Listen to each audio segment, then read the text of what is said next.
Tell me a little bit about starting the Facebook page, what inspired it, and how you got to that point. Well, looking back to the last levy defeat, a lot of students were really looking ominously toward the cuts and toward the opportunities that we would lose if the next levy failed. I kind of saw a lack of discussion at a student level. I kind of saw a lack of discussion at a community level, and I kind of said to myself, it's time to raise the bar.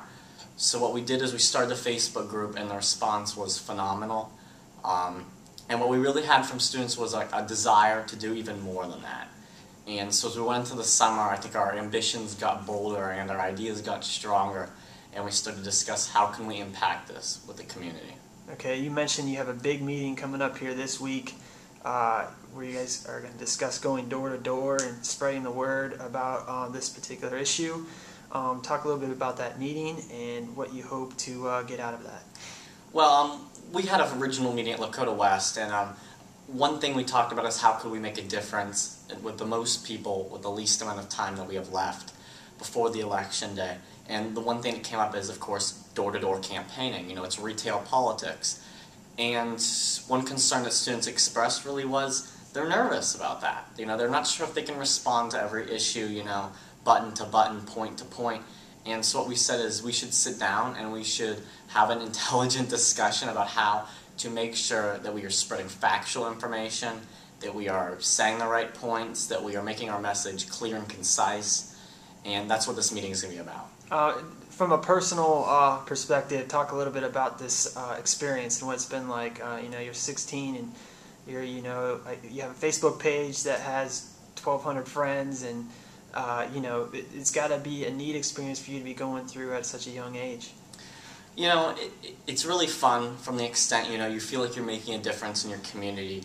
You're doing it at a young age. You're doing it before you've even graduated. It's definitely stressful sometimes because you do have eyes turned towards you. You know, you have to set an example. You have to be active in what you're doing. You have to make sure that you aren't losing your cool. You're responding to each point respectively.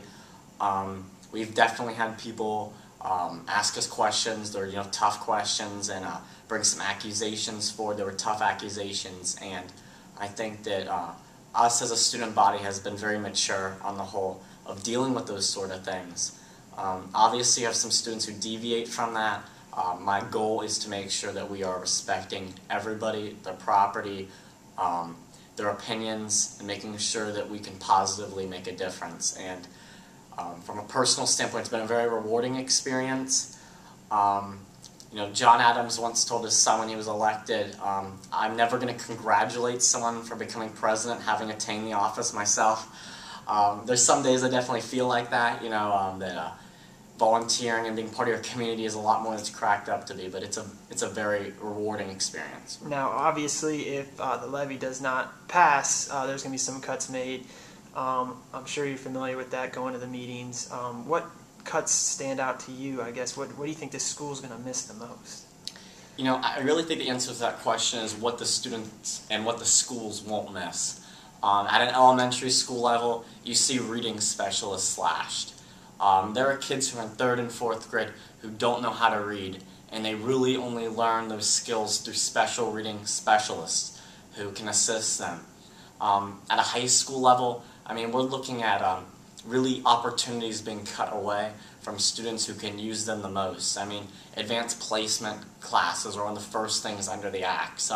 Music and art classes, I mean, these are the kind of things that really stand out to the community and enhance our culture in Westchester and Liberty Township. I mean, if you look at a Westchester and Liberty Township without, you know, the Lakota West Art Show, I mean, if you look at it without the marching bands, I mean, both of them have won numerous awards. I mean, these schools contribute to this community in ways that I think sometimes we take for granted. And there's a lot that the schools will lose with the cuts, but there's also a lot that our community will lose and our district will lose as well.